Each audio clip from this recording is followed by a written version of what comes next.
Hello, everyone. Good morning, good afternoon, good evening.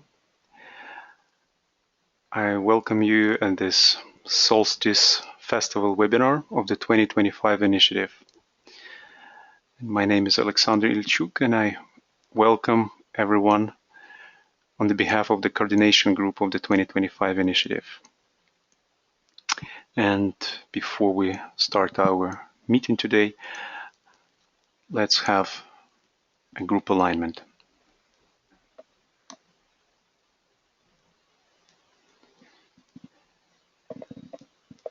So let's connect with own soul.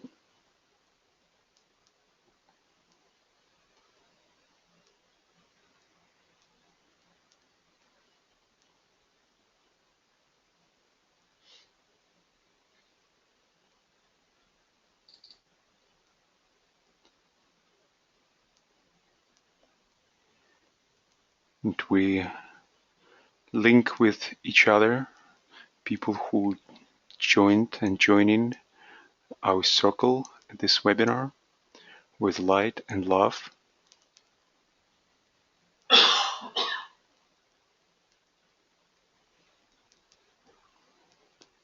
And we expand our circle to the entire new group of world servers.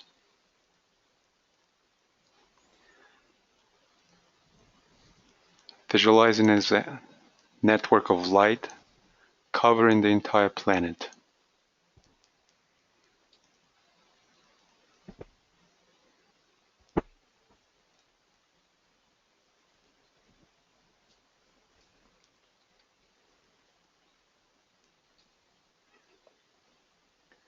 And we link with humanity and its needs.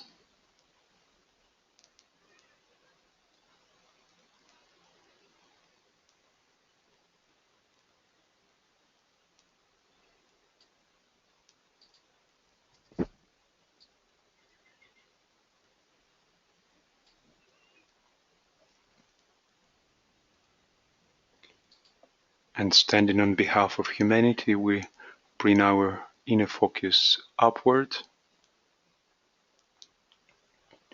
aligning with the spiritual hierarchy of the planet and the heart center of the hierarchy, the Christ.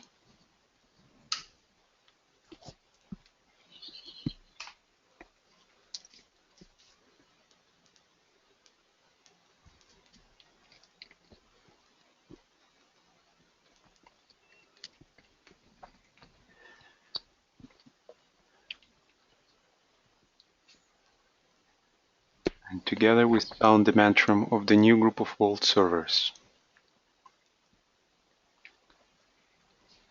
May the power of one life pour through the group of all true servers.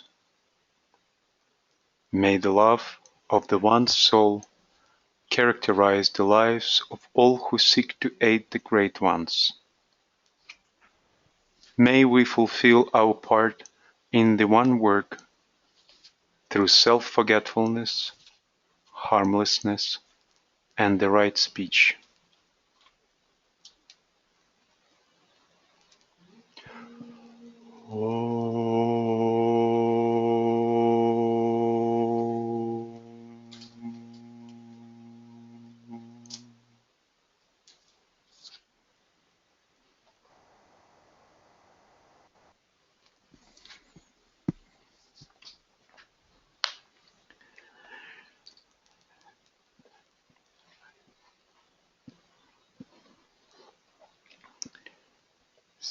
Welcome again to this webinar and the Solstice Festival. Summer solstice in the Northern Hemisphere and winter solstice in Southern Hemisphere. We come together today to celebrate this festival of light. And we have a very special and distinguished guest today, Niklas Nihlén from Sweden. Hi, Niklas. Hello. Hello, Alexander. Hello, everyone. Thank you very much for joining us today and to sharing what you're going to share with us. And um, just a few words for our participants that Niklas is a esoteric astrologer and teacher of esoteric psychology, and he teaches at this Seven Rays University and Seven Rays Institute, and you could read more about his biography in the announcement of this webinar, but I can just add to that announcement that it's Niklas's intuition in understanding such a profound subject as esoteric astrology is really unique and expansive, and for those who can join him in his sharing. And so I hope that's going to be the case today. And so, Niklas, thank you again and welcome. And the floor is yours. And just for those of you who participate the first time in our webinars, for the first half an hour, we're going to have a presentation, like half an hour or so, and then we will have an open floor where all participants would be able to ask questions or share comments about the presentation. And then at the end, we will have a meditation that Niklas will lead. So Niklas, floor is yours now. And you can share your screen now, I believe. Okay, yes, I have the opportunity to do that, and I'll try to do that.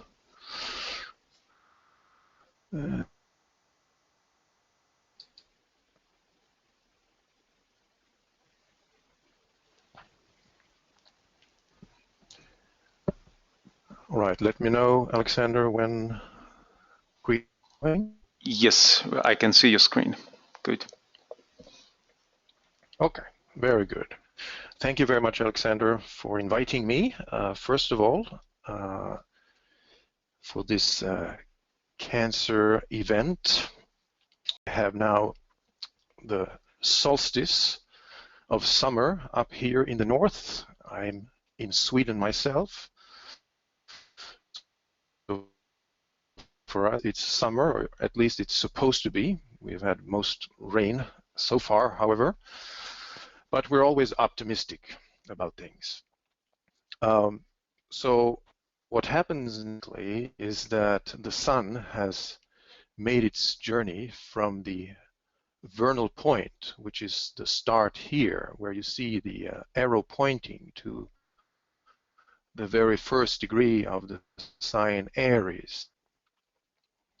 That was the vernal equinox that we all know about, and it has from then traveled through the sign of Aries, through the sign of Taurus, through the sign of Gemini, and has just now made its ingress into the fourth sign of the zodiac, which is the sign Cancer. As you can see from this wheel of the zodiac, it is the bottommost sign. However, this is the time at its most northern point. So that should not be confused from the wheel as it looks in this way. Now this fourth sign has a very special relation to us, humanity, because humanity is itself considered to be the fourth kingdom upon our planet.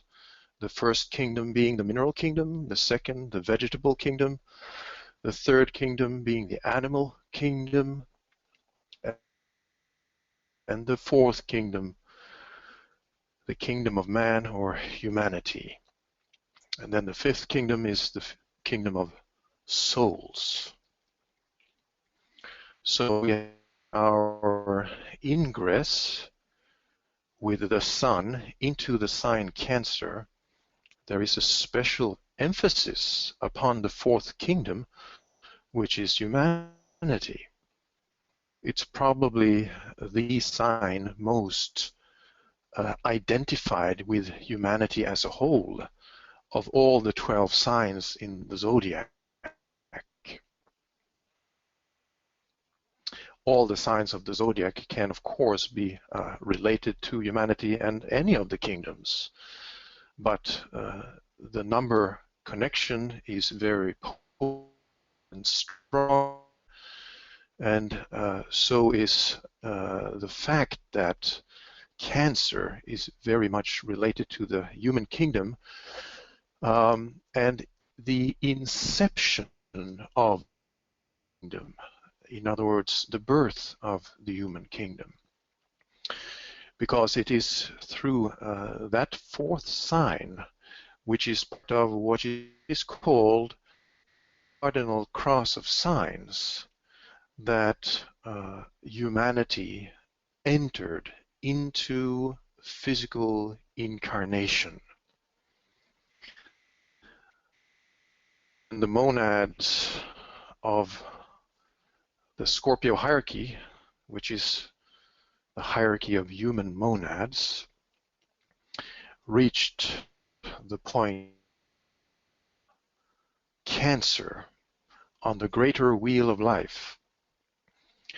That signaled the fact of the beginning of the wheel of rebirth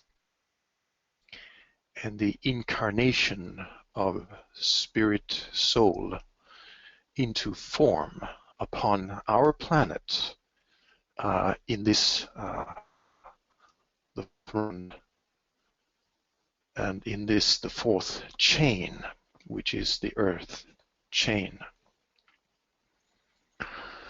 So now, as the sun made its ingress into Cancer during its annual journey around the zodiac, there is a special correspondence to that much earlier event of when the human monads, the spirit souls, entered into incarnation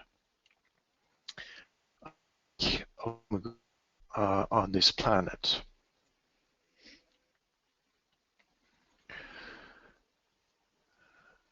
Let me show you another picture here, which is a picture of the constellations behind the zodiacal signs. The zodiacal constellations and other constellations as they are seen.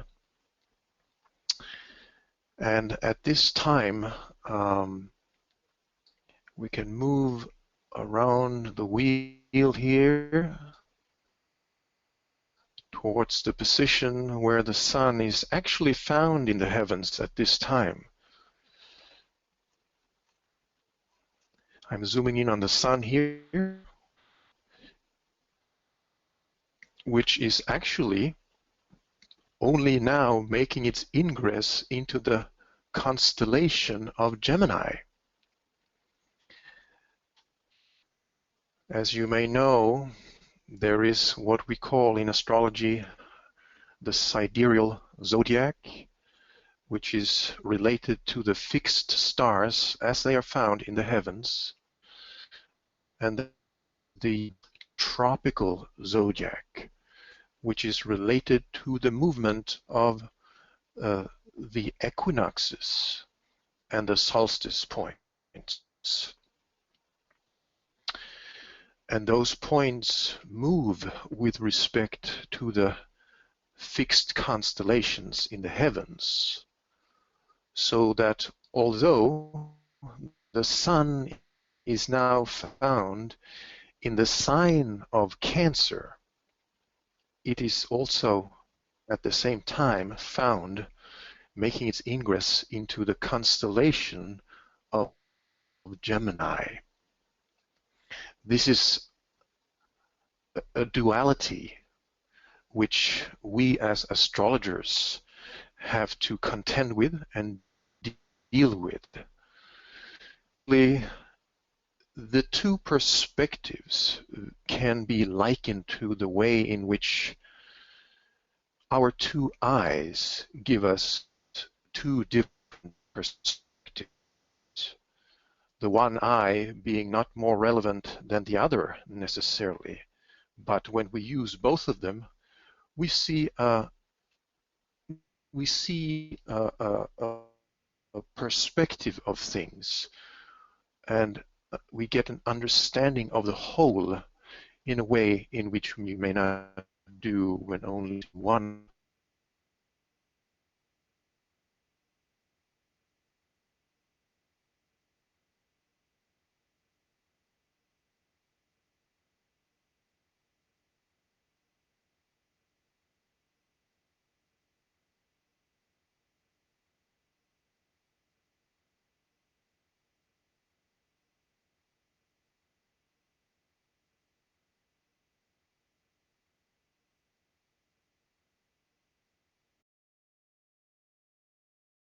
Constellation of Gemini.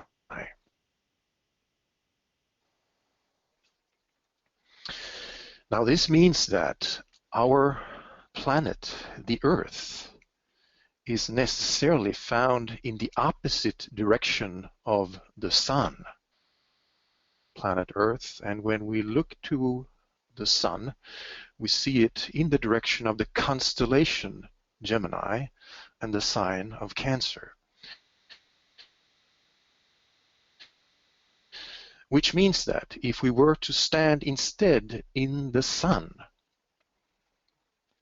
then our planet, the Earth, would be found in the opposite direction.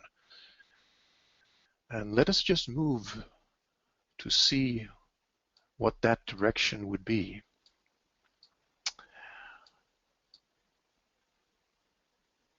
It would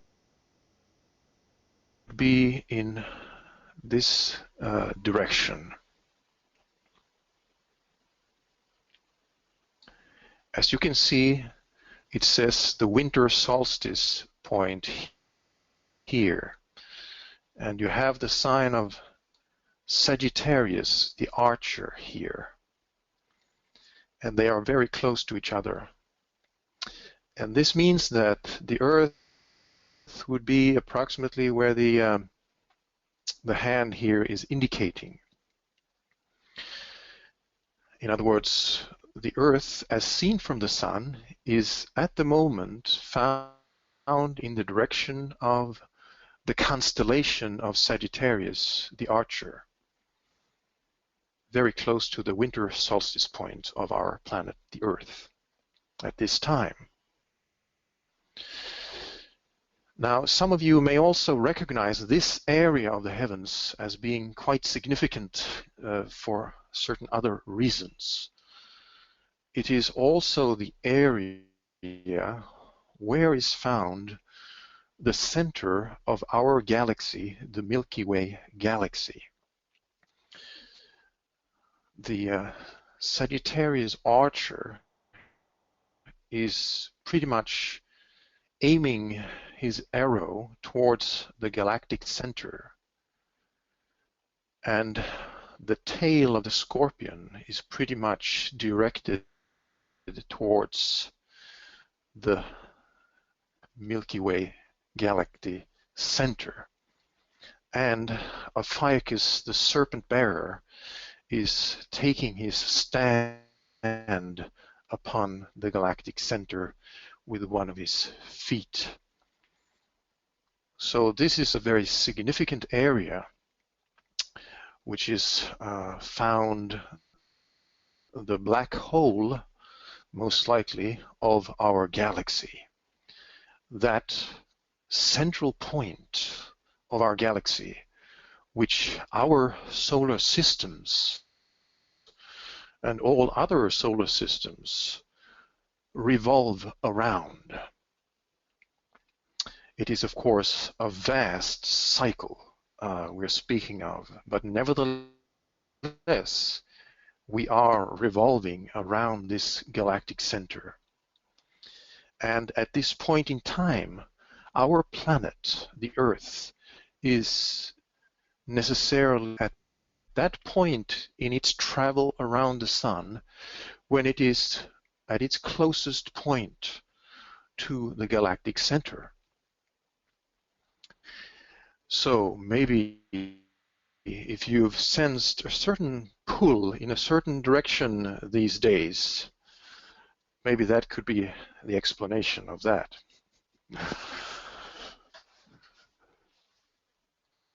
Well, it's a very distinct astrological point, which is a crossing point, or very close to it, between what we call the ecliptic, which I am trying to show you here with a hand, the ecliptic where the sun travels, apparently as seen from our planet. Now that is at an angle to what we call the galactic plane, which is basically 60 degrees apart from the ecliptic wheel or the zodiac itself, where the sun is having its annual journey.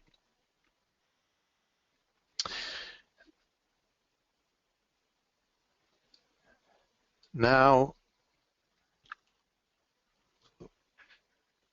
based upon this celebration of the ingress into the sign Cancer, when Alexander asked me, what came to my mind was the idea of discussing with you the birth of humanity, and in relation to that, a certain formula which was given to us by the Tibetan master Djwhal Khul in the writings of Alice Bailey. So I would like to bring to your attention some quotes that we can use in this regard.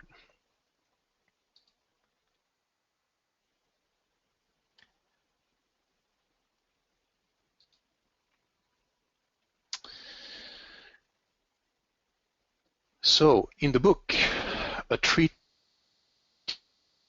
on White Magic, the Tibetan gave us a definite hint on how to cast the horoscope of humanity, the fourth kingdom in nature. And the paragraph where the follows. The sun was in Sagittarius when the first human tendencies struggled to the fore. The stage of animal man was completed, and when Sagittarius was dominant from our planetary standpoint, I am using words with care, the great event of individualization took place. But the brain of the then human being failed to register what had happened. And in the words of the old commentary, the sons of God shot forth like arrows from the bow. The forms received the impulse, and lo, a God was born. The tiny babe knew not the great event.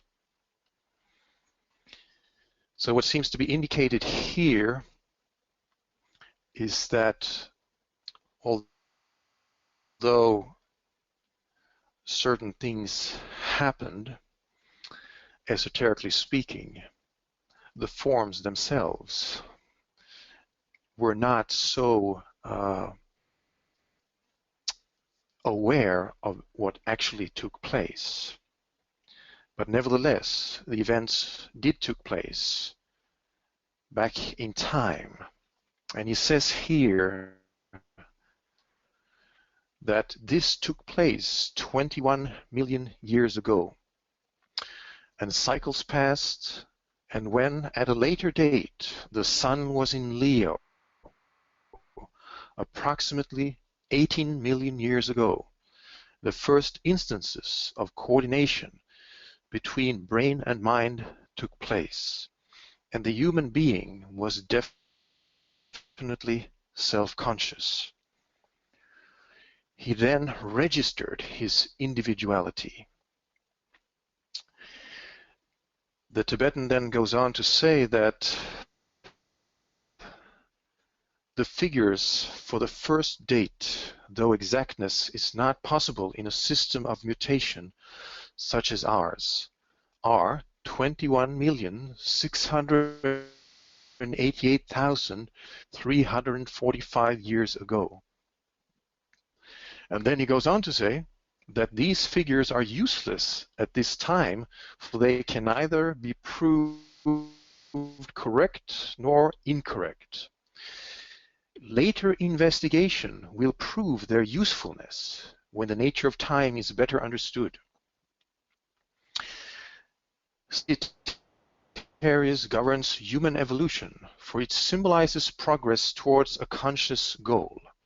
And Leo governs the human consciousness in the human kingdom, for the energy pouring through it enables man to say, I am.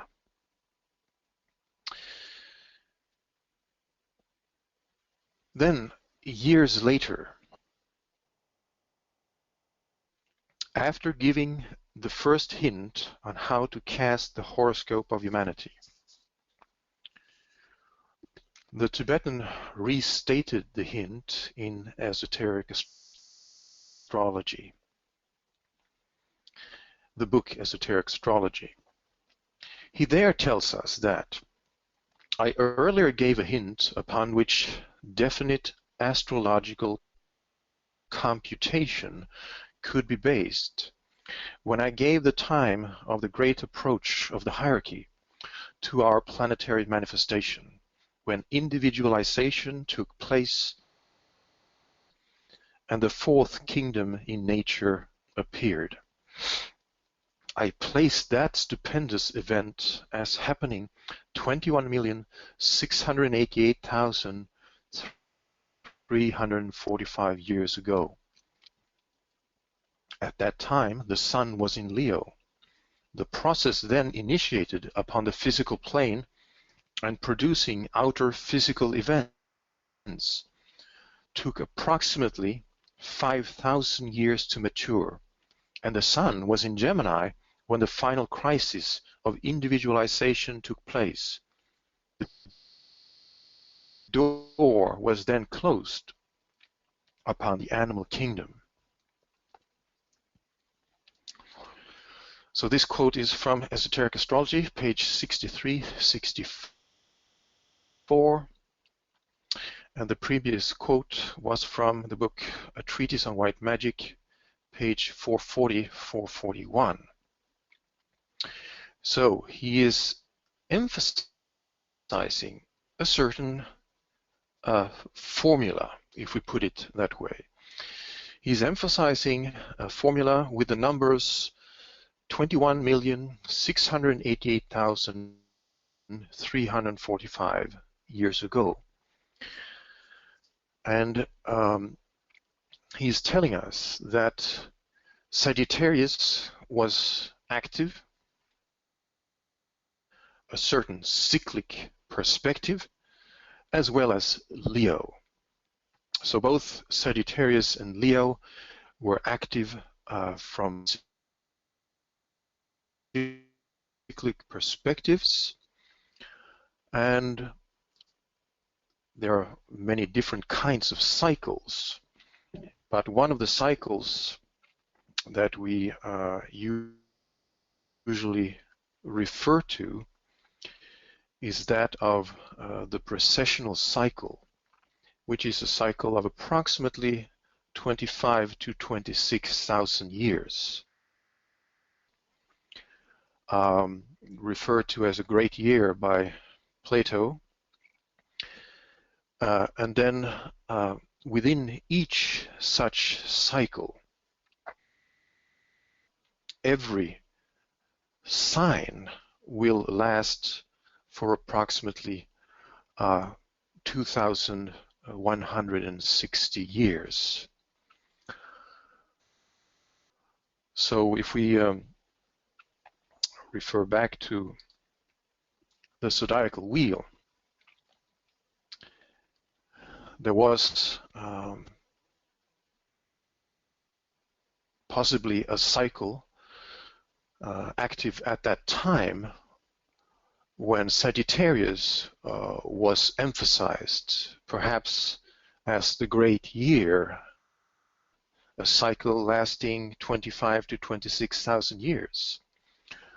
And suggestively, Leo was active from the lesser cycle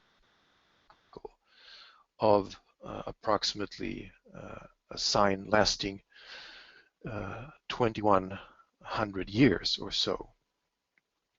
But the two signs of Sagittarius and Leo both being emphasized at the time of the Great Approach, that far back in time.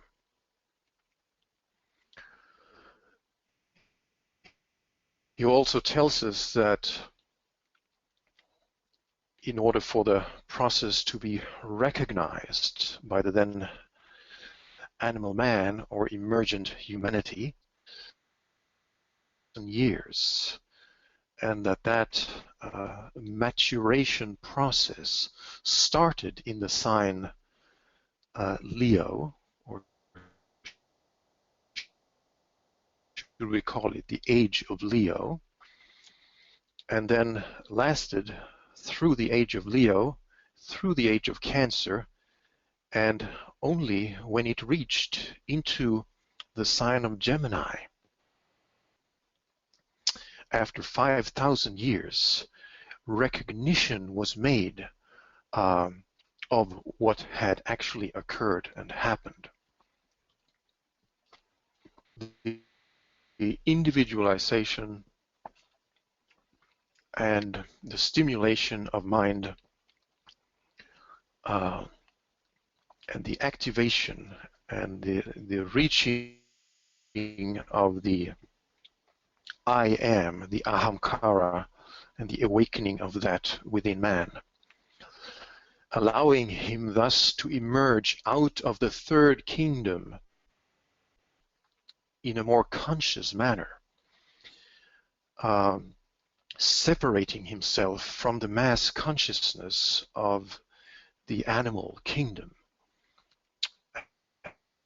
and beginning to build his own separate individualistic consciousness with the aid of Leo and Cancer and Gemini, where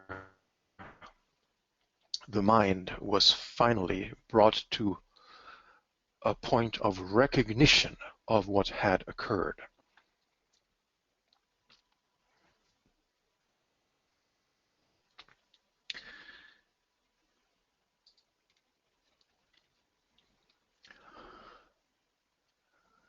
The question is then, what could this formula of 21, 688, 345 more indicate to us? Because it is a number perhaps indicating approximately the time period when this actually occurred chronologically. But it is also a formula carrying certain numerological value and, as we will suggest, certain astrological indications as well. First of all, it's quite interesting to see that we can divide it into three components, 21, 688, and 345. We can then reduce these components into 21, 688 becoming 22, because 6 plus 8 plus 8 makes 22, and 3, 4, and 5 added together makes 12. So you can see that there is actually a mirroring going on about the central point here. The 2, the 1, on one side of the 2, 2, and the 1, 2 on the other side. Reducing the 2 and 1 on the one side it to the number 3, relating it to the number 4, and then again the reflection of number 3 on the other side. So the formula actually carries the idea, the understanding of the numbers 3 and 4, and the addition of these two numbers being 7, and the addition of those numbers being, together with the second, third, being the number 10. So it is clear from this numerology that a higher triangle, the number 3 on the left side, and a lower triangle, the number 3 on the right side, are here being linked. We note how the lower value 12 mirrors the higher value 21 due to the inversion of the lower. The triangles are coming together and they are being joined by means of the middle fourth. We are here dealing with the monadic heart center, the egoic lotus, or causal body, that acts as an intermediary, eventually producing the 6-pointed star of the manifesting monad. So one of the things that occurred about the time of the Great Approach was that the solar angels took an active part in arranging our egoic lotus and causal body and building that so that we had a center on the higher planes arranged for us to use during the stage of evolution that we were entering upon. Now that causal body, that egoic lotus, is in the nature of a heart center of our spirit monad. And the heart center is ever the fourth of the centers, being the middle center with 3 below and 3 above. The base of the spine, the sacral and the solar plexus below, and the throat, the ajna, and the head center above.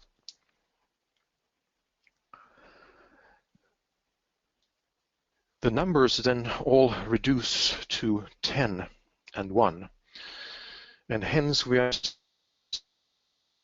that behind the Great Approach is the impulse of will of the first aspect of deity.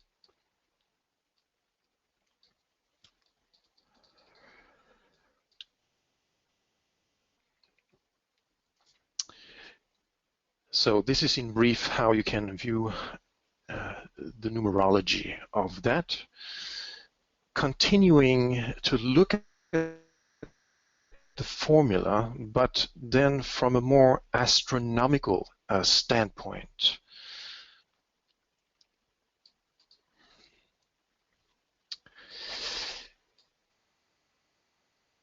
The astronomical value of the formula can be deciphered in the following way. The number 21 is related to the millions, and it is a high value relating to long durations, long cycles that are of a slow motion. And the middle component is related to the thousands, and it is the middle value. It is of average duration, of average cycle, and of average component is related to the hundreds, and it's the low value, which is of shorter duration, a short cycle, which relates to a faster motion. And when we relate that astronomically to our own cycles, we can say that the longer cycle is related to the annual cycle, or what we call a year. The middle cycle is related to the monthly cycle, and what call a month. The lower value in the shorter cycle is related to the daily cycle and the day, the diurnal motion. And the yearly or annual motion is related to the movement of the sun, apparently seen from the Earth. The month is related to the apparent motion of the moon around the Earth. And the daily diurnal motion is related to the revolution of our Earth around its own axis, which takes place once in 24 hours, which is therefore the diurnal motion. Now, this can then be related to, in more astronomical or astrological terms, to the movement of the sun or the position of the sun, the position of the moon, and the faster cycle related to the ascendant and the angles in the horoscope, as the astrologer usually erects the horoscope with the midheaven, the ascendant, the lowest heaven, and the descendant. Those four angles being reflections of that greater cycle, which we call the precessional cycle, where the four arms are basically the vernal equinox, the two solstices, and the autumnal equinox. But in astrological terms, in terms of a horoscope, the reflection is that of the 4 points, of the 4 angles, of the ascendant, the descendant, the midheaven, and the lowest heaven, also as the MC and the IC.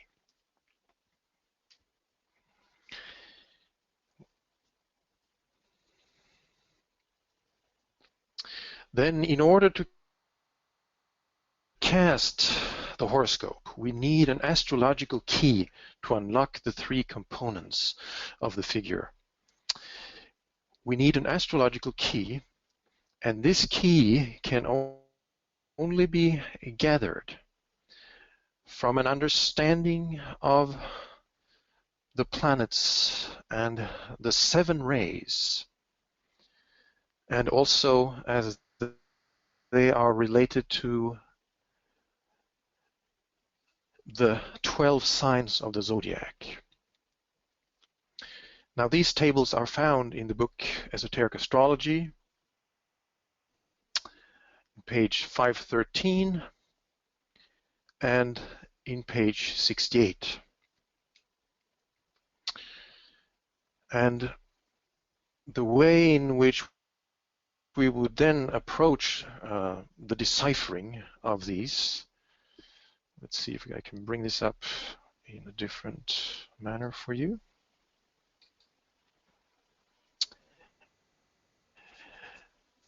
It would be according to the following approach. We have the formula, which can then be looked at in terms of the numbers or digits of the formula. These numbers are related to the 7 rays. These 7 rays are then to be related to the planets, because each of the planets will hold and express one of the rays primarily at any point in time. Then these planets will hold certain rulerships with respect to the 12 zodiacal signs. And thus we could arrive at a certain zodiacal sign from the formula indicated. So when we look at the first 2 digits, 2 and 1, they can then be interpreted in terms of the 7 rays, the second ray and the first ray. And according to the tabulation you see here, it would then indicate that it would either be the planet Vulcan, which is a first-ray planet, or the planet Jupiter, which is a second-ray planet. Or it could also be the Sun, which is another second-ray planet, veiling a hidden planet. Or it could be Pluto, which is another first-ray planet that could be involved. So based upon the formula 2 and 1, these are the 4 planets involved to indicate the position of the Sun. Because remember that the 2 and the 1 are indicative of the annual cycle and the position of the Sun according to our assumptions. So the 2 and 1 and the planets Vulcan, Jupiter, Pluto, and Sun. Now that combination is only to be found with respect to the zodiacal signs in terms of rulership in one of the signs. And if you went through the tabulation here, you would see that there's only one sign which holds a planet on the first ray and on the second ray as rulers. And that is the sign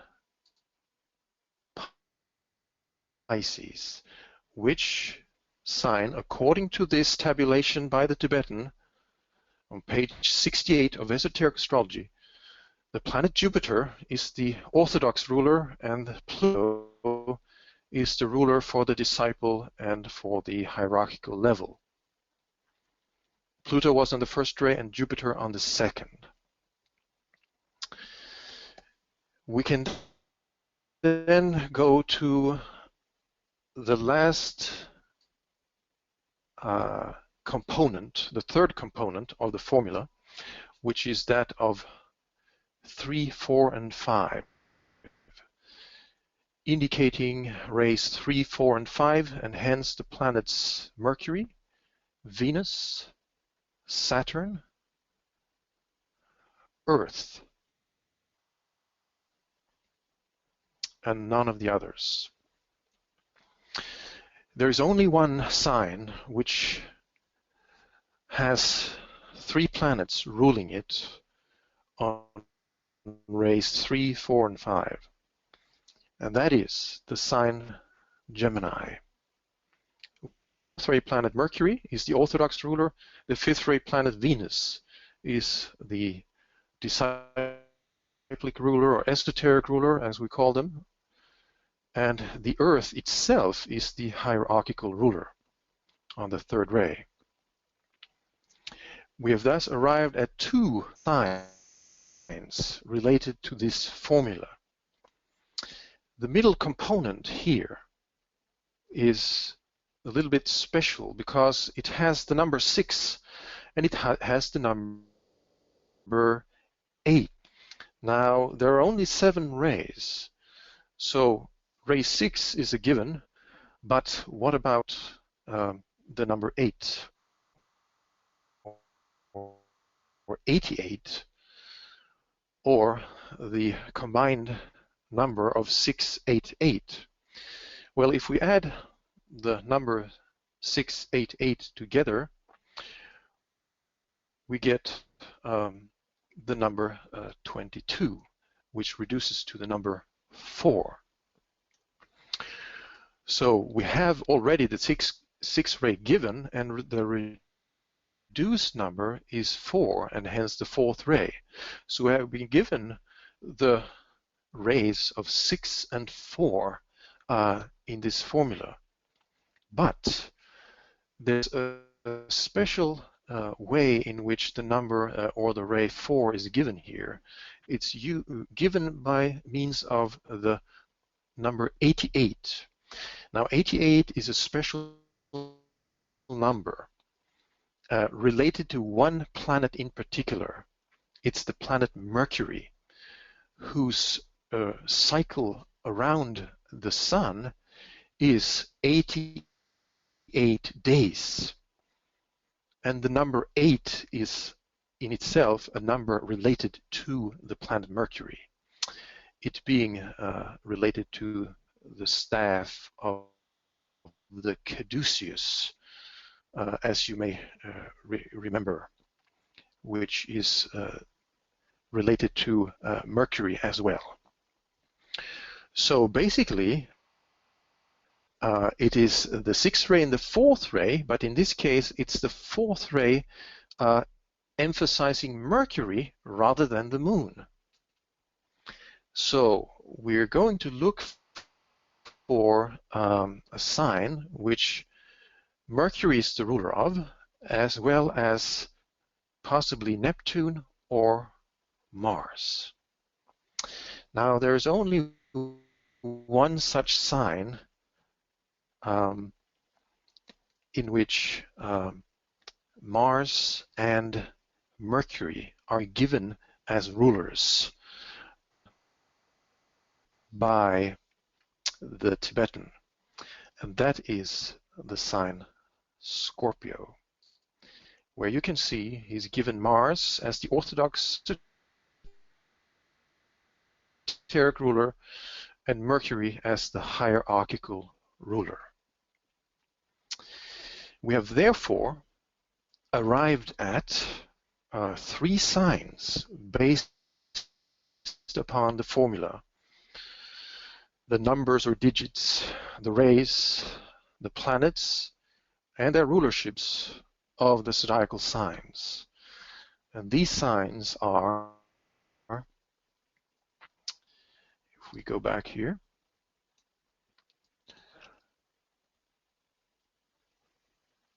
looking at a summary here.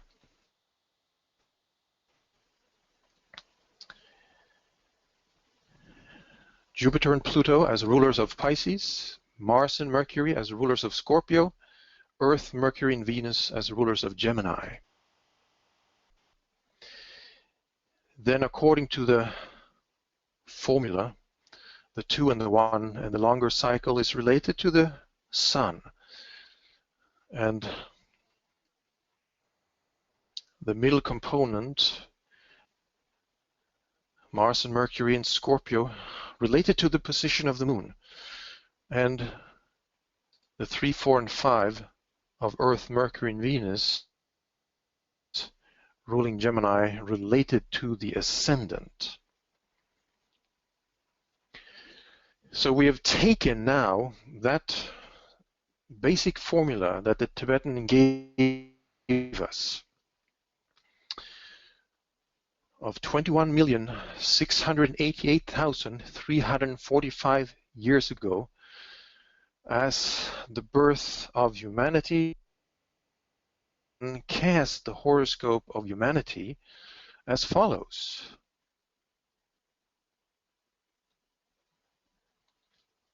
The Sun will be found in the sign Pisces. The Moon will be found in the sign Scorpio. And the ascendant or rising sign will be that of Gemini. These will then be 3 major influences governing the evolution of humanity from its inception as a kingdom on our planet, the Earth,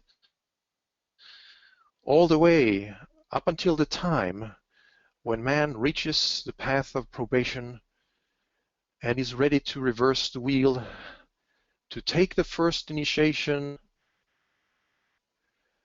and enter upon the fixed course of the heavens, as it's called in astrological terms, and then approach closer to his soul and closer to the 5th kingdom in nature, which in these days, according to the Tibetan, is happening to a large extent in the age of Aquarius, which age we are now entering into, as an age of 2100 years, but also as a greater cycle of some 25 or 26,000 years. We are entering into Aquarius in a dual manner on these greater cycles. And we are also doing that simultaneously as we are receiving the influx of the seventh ray of ceremonial order and magic and creative manifestation alongside the energies of Aquarius of an astrological nature. It is said by the Tibetan that it is the seventh time that the seventh ray coincides with the age of Aquarius since the beginning of the fifth root race.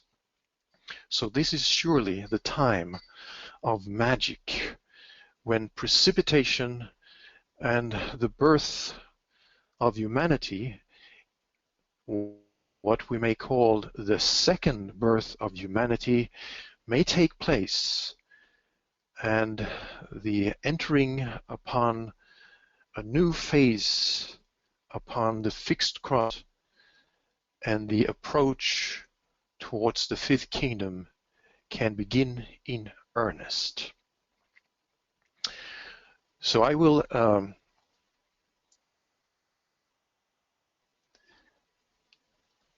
end the discussion here so far, and then I will open up to any one of you who may have thoughts, comments, or questions concerning what we've discussed. And then we can take it from there and perhaps discuss the pattern which we have arrived at as one of the points. Okay, so Alexander, Yes. I give this over to you to see if there is any questions at this point, or comments, or anything.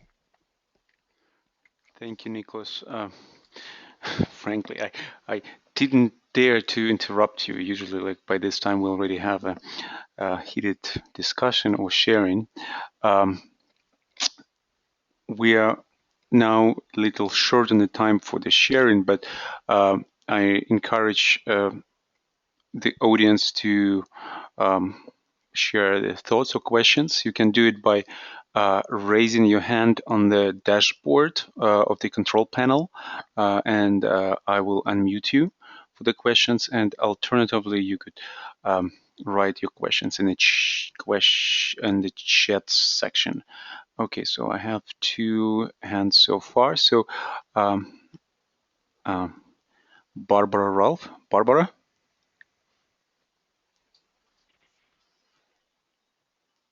Hello, Barbara, can you hear? This is Barbara. Yes. Alexander. Hi, Barbara. Yes, we can hear you. Hi, Barbara.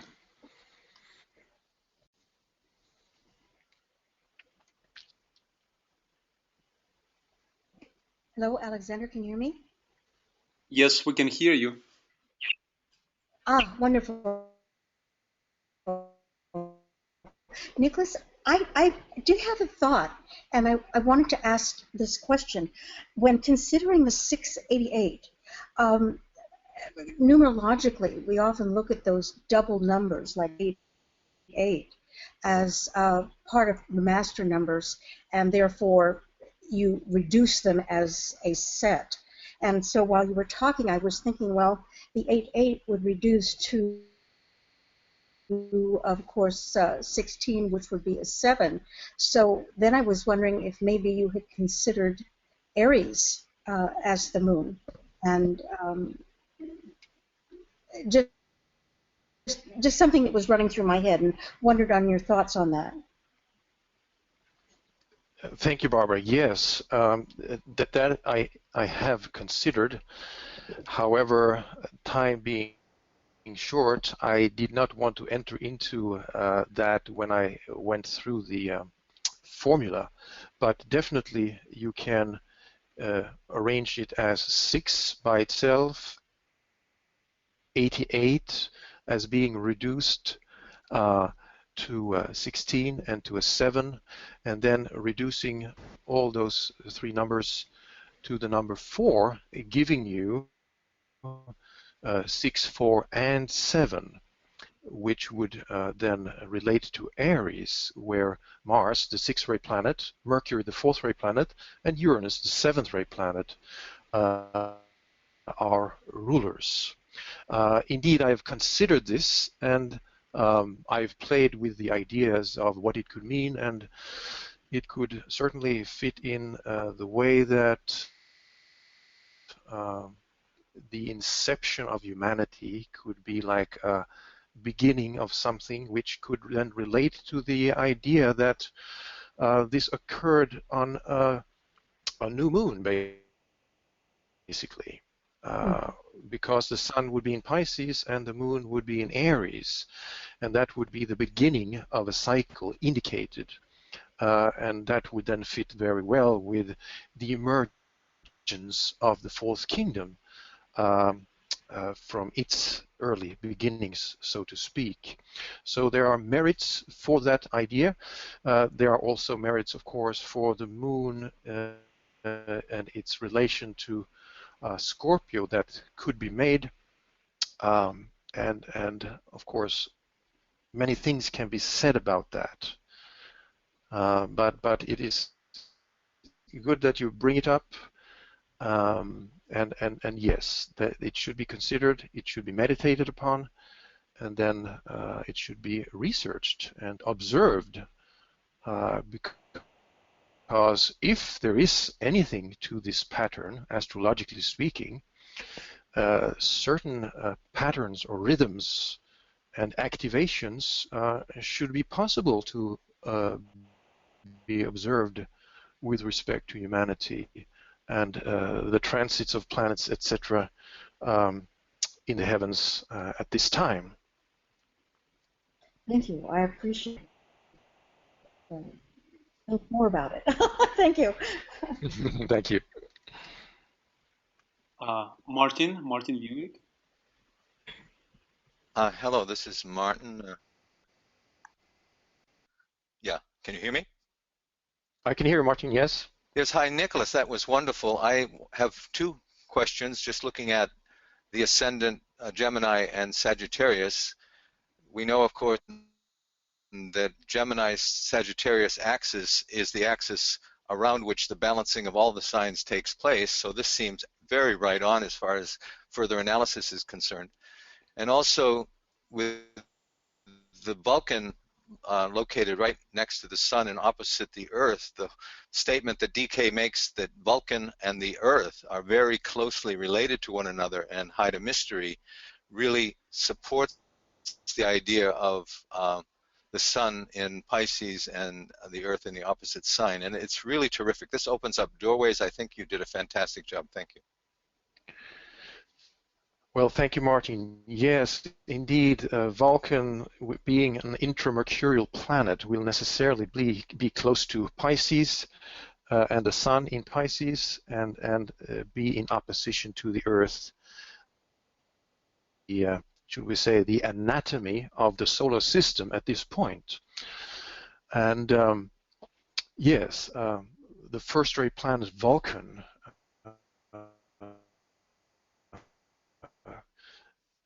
does have a very strong relation to Earth, which planet does have a first-ray monad, it is said.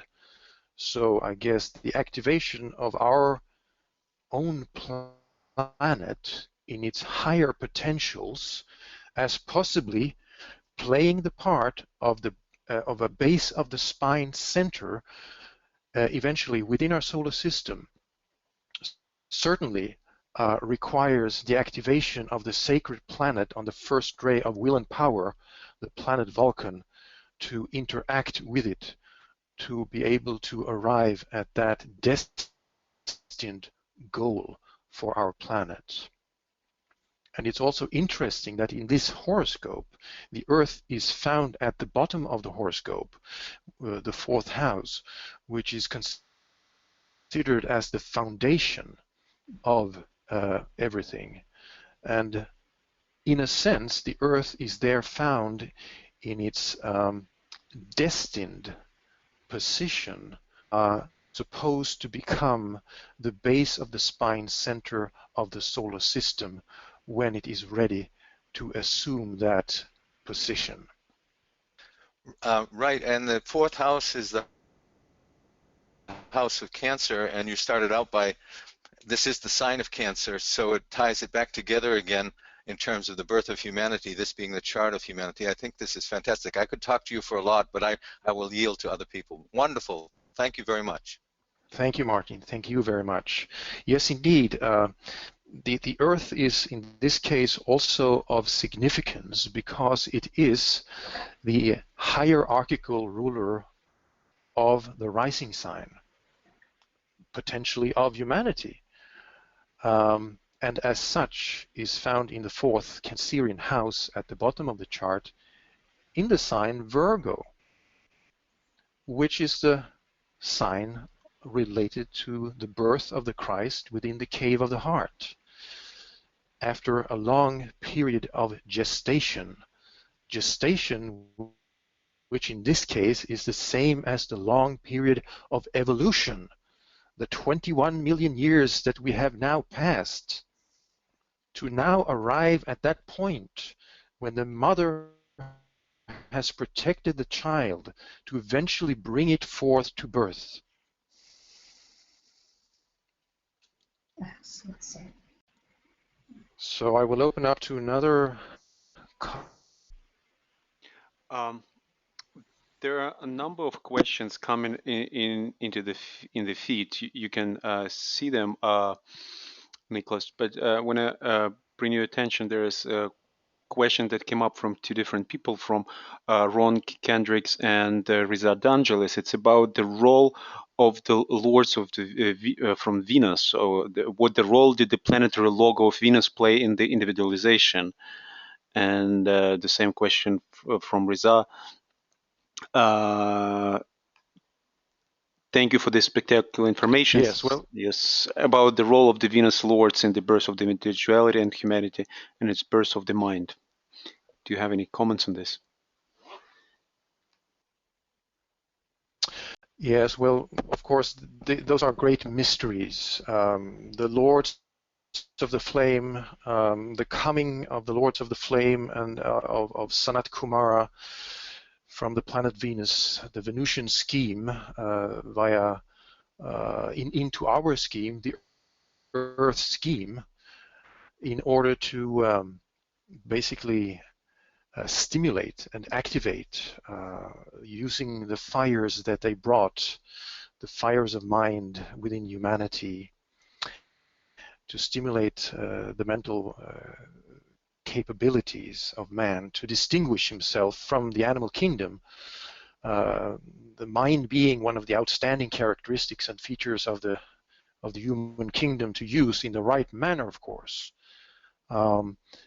It's a long story about what they did, but astrologically speaking, looking at the horoscope, they are indicated through the means of the Gemini rising, because Venus is the esoteric ruler of Gemini, and hence in that sign rising, we see also the rise or the arrival, the coming of the solar angels and the lords of flame and the great initiates that came to found the spiritual hierarchy, the great white brotherhood on our planet. So the Gemini rising itself contains the seed of that great event of the helpers of humanity and their arrival here. And as the ascendant is ever showing the way towards the future and towards the soul, so to speak, they are in themselves playing the part of the ascendant, being the spiritual hierarchy of our planet at this time. So the whole idea of their coming and the whole idea of masonry, the institution eventually of initiation and the passing between the pillars, etc., it's all indicated in that rising sign as humanity now proceeds upon the path.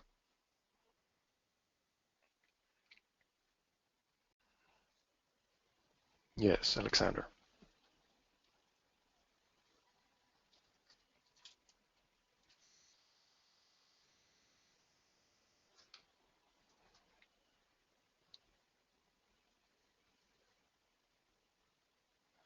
Any other thoughts?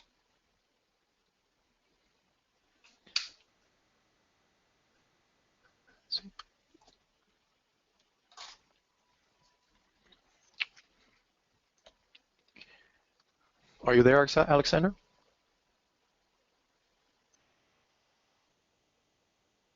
Okay. As we have very little time left, I suggest maybe you could answer one more question. You can see there the feed of the questions on your control panel, so maybe you can just skim through and Let's see, I have a problem of viewing that at the moment.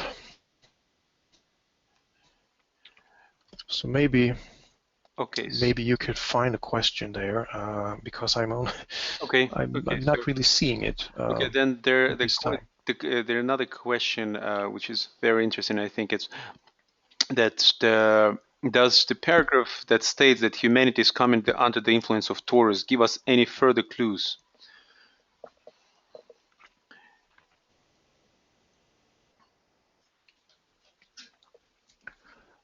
Let's see now. What paragraph is that? Is it about the new group of world servers, or doesn't? It's question coming from Riza D'Angelis, and she doesn't give the exact link, but I remember that at some point Tibetan states that humanity is now coming under the influence of Taurus. Do you have any thoughts on that? Does it give any clue in this work of casting the Horoscope of Humanity?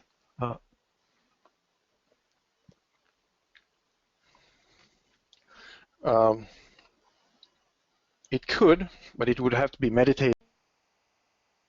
But of course, it's related to the mind and the illumination of the mind, which is related to Taurus very much. And this is required at this point in time in order for humanity to actually arrive at the second birth. We need a working, illumined, and enlightened mind, which is not caught up with matter too much, but is becoming responsive more so to the spiritual consciousness of ourselves and our ability to hold steady in the light that mind, so as to be able to receive these higher impressions. Much of that is, of course, the role of the new group of world servers to receive those impressions and then relay them to humanity on large.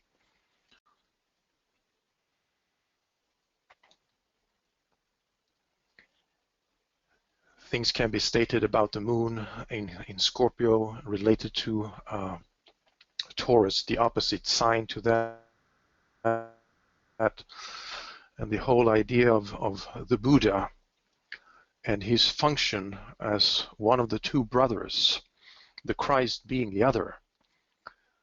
So the Buddha much functioning along the line of Scorpio Taurus, where the moon is emphasizing, and the sun in Pisces Virgo, where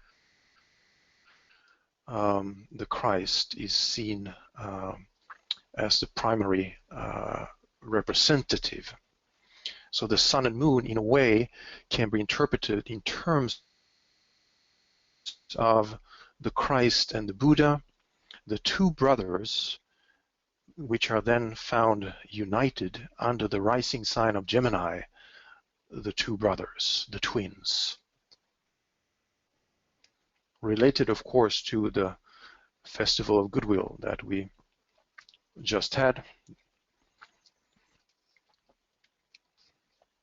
And it's interesting that it's also related to as the Festival of Humanity under the Gemini influence, which may be the rising sign of the fourth kingdom of humanity, as suggested here.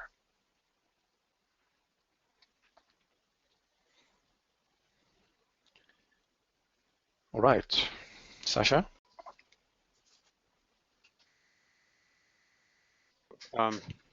As I said, there are many more questions, but it's time for us to go to meditation, I think, in order to finish on time. Unless you would be willing to stay a little bit longer, Niklas, and answer those questions, but it would be after the meditation.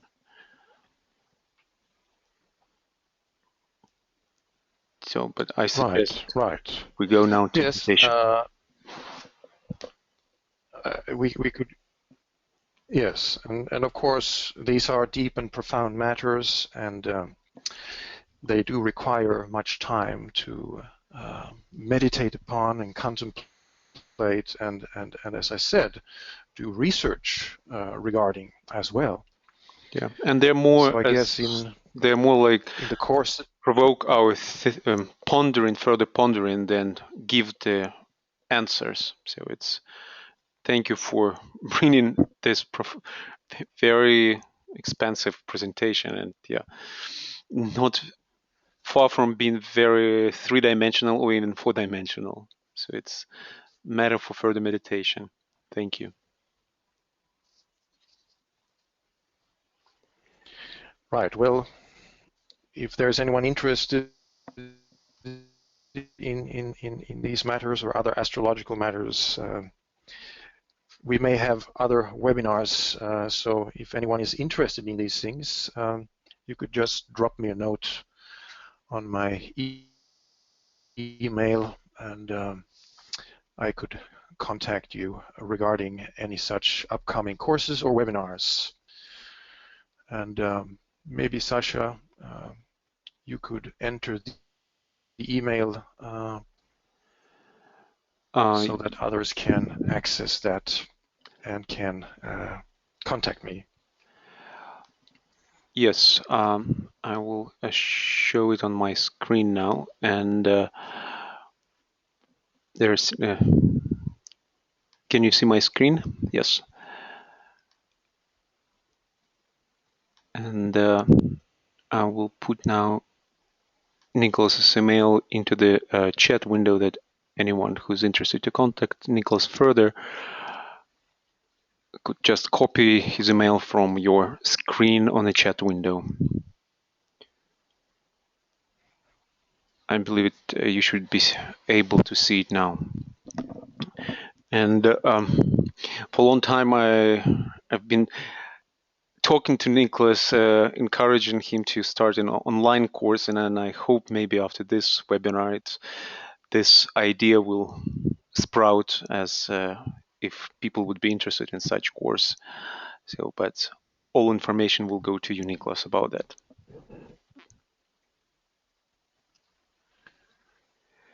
All right, great, Sasha. Thank you. Thank you. And so now please lead us into meditation.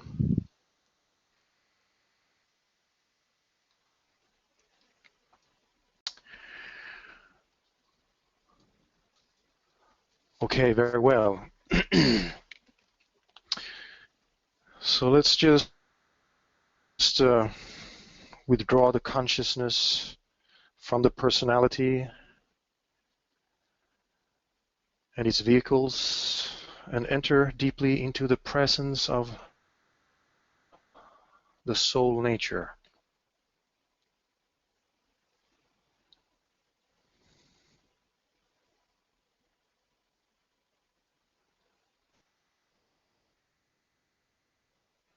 and feel yourself established as a soul within the field of light, of love, and spiritual power.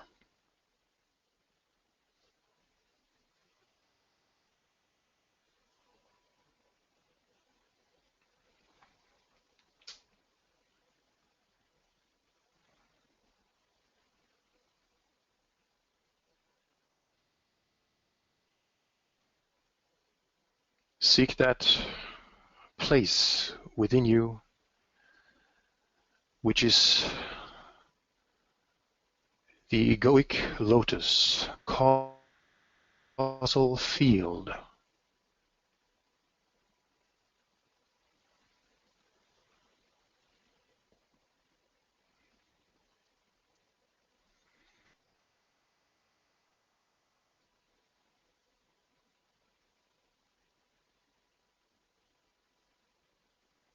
A field established, organized,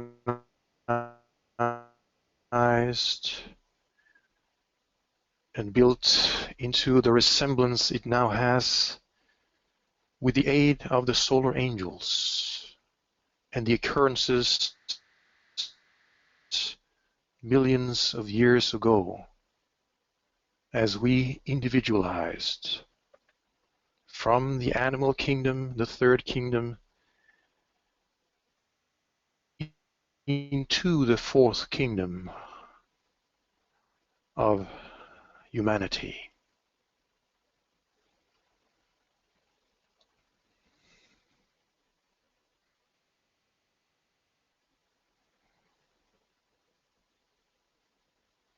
Imagining that as we have over the millions of years trod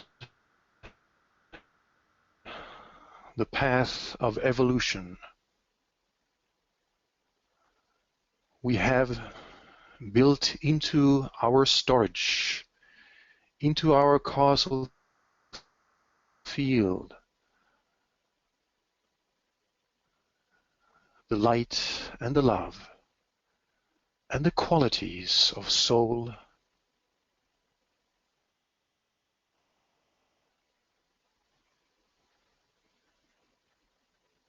in the deepest quarries of the earth. We have gathered the valuables.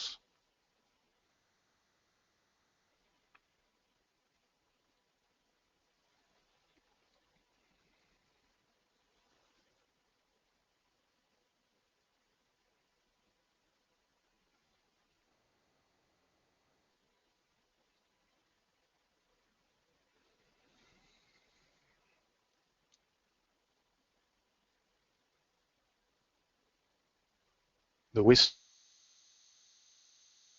found, the great love, and the radiating light is found deep within, secured for us, available through alignment.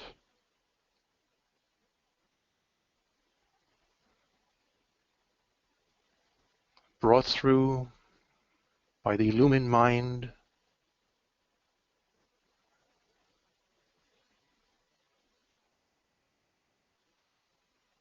and through the soul-mind-brain relation, alignment, to be used in service in all walks of life upon the earth.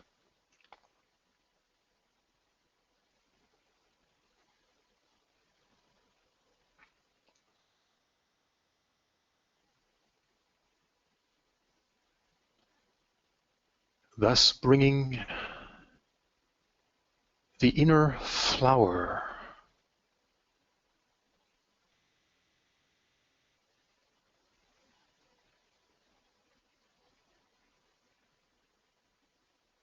to the masses, to humanity, to the lives of our planet,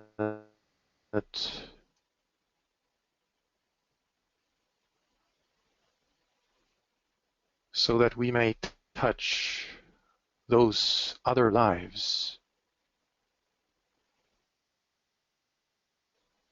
as we have been touched by the higher lives, the greater ones, the elders, the masters, the angels,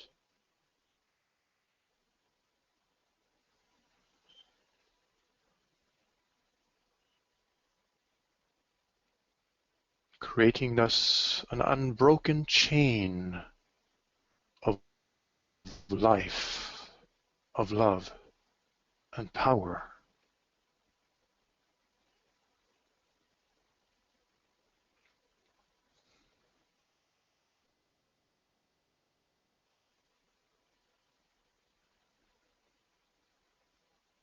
Awakening the fourth kingdom to its destiny, so that our planet may become a sacred planet eventually, itself playing its destined part within the solar system.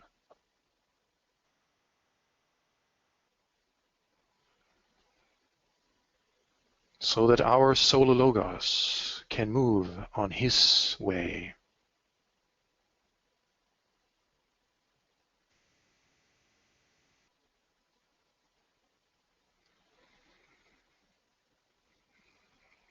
And so we see the chain of life unbroken in all its beauty, bringing through the valuables from on high,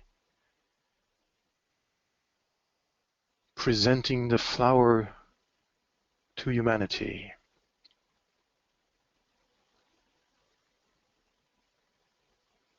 Seeing each causal body and egoic lotus, each flower being a part of a greater bouquet.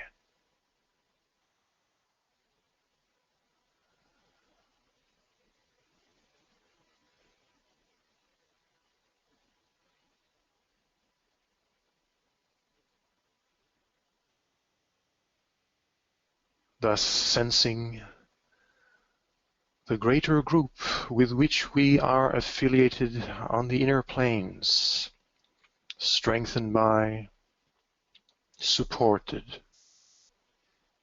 in our service.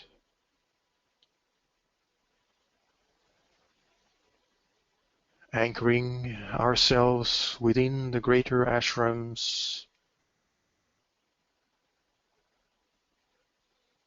and the Master of all Masters, the Christ.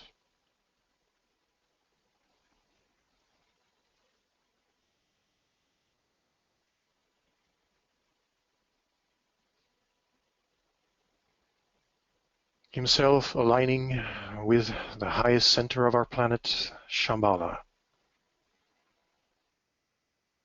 where is found Sanat Kumara, still here with us, the Ancient of Days, the eternal youth, the silent watcher, who came at the very beginning to see us through.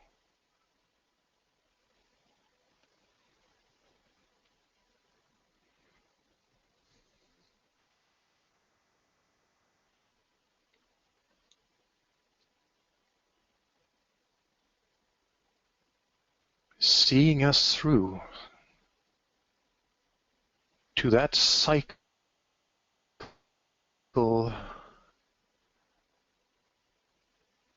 which we are now entering upon, the age of Aquarius and the great year of Aquarius, when the emergence and the birthing of a substantial part of humanity, a critical mass, is reached for a revolution of our planet.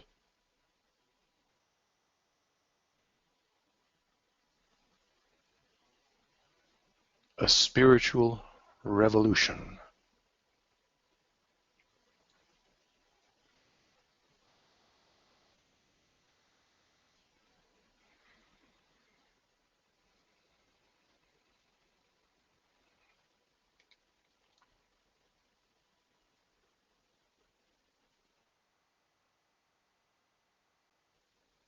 Let us now together end with the great invocation,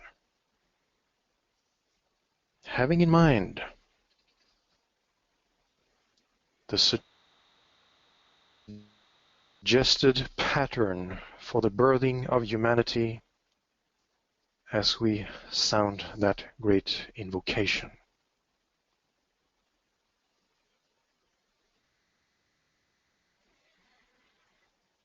From the point of light within the mind of God, let light stream forth into the minds of men. Let light descend on earth.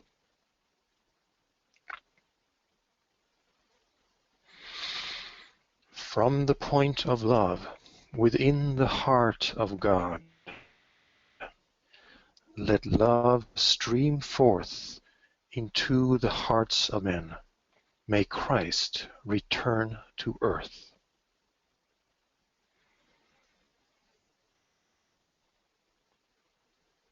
From the center where the will of God is known, let purpose guide the little wills of men, the purpose which the masters know and serve.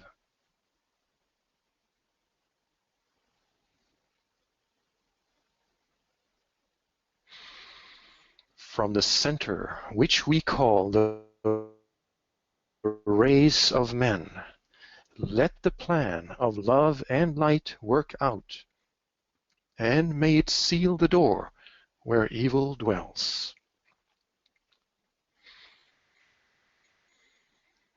Let light and love and power restore the plan on earth.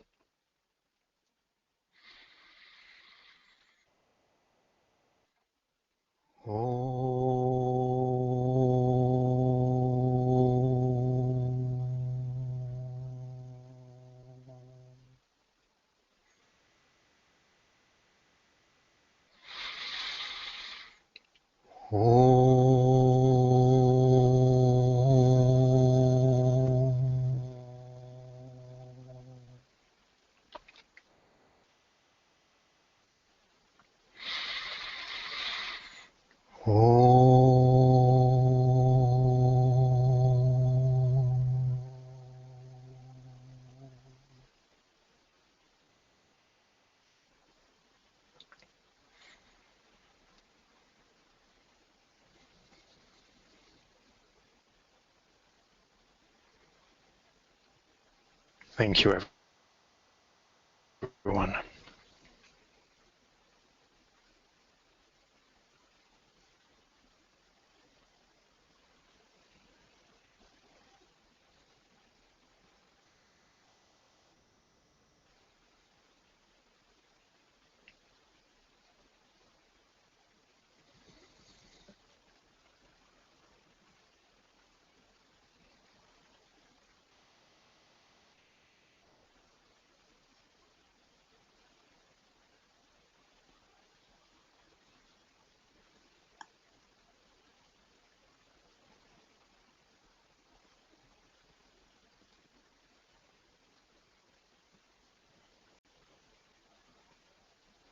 Thank you, Niklas.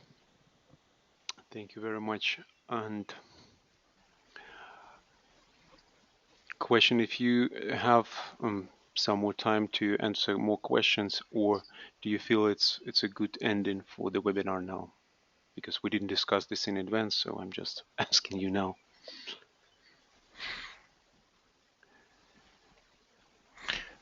The great invocation is always a good ending.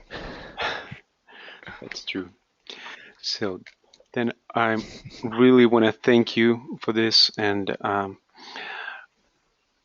want to use this opportunity again and to emphasize the importance of the esoteric astrology and for all of esoteric students, and your work, Niklas, and of other esoteric astrologers with whom you work in a team. I see it's very important for all of us and for ushering the way for the new teaching to come, as I think it's going to be a big part of our new expansion of consciousness. Thank you very much. And encourage everyone to email Niklas and ask him for continuing sharing of his wisdom and knowledge through the online course. You can see his email on the screen. And want to announce our next webinar is going to be on June 30th. And it's going to be Cancer Solar Festival webinar with Tuija Robbins from Finland. And the topic of this webinar of Tuija's presentation is going to be the lightened triangle within the darkened square. And with this webinar, the 2025 initiative, together with Moria Federation and the Seven Rays Institute and the universities, want to highly emphasize the importance of the work of the triangles as one of the most efficient techniques given to us by the Tibetan. And please keep doing your triangles if you have them, and if you don't, form the triangle and expand the network of light. What does that mean? Thank you very much. Let's stay connected.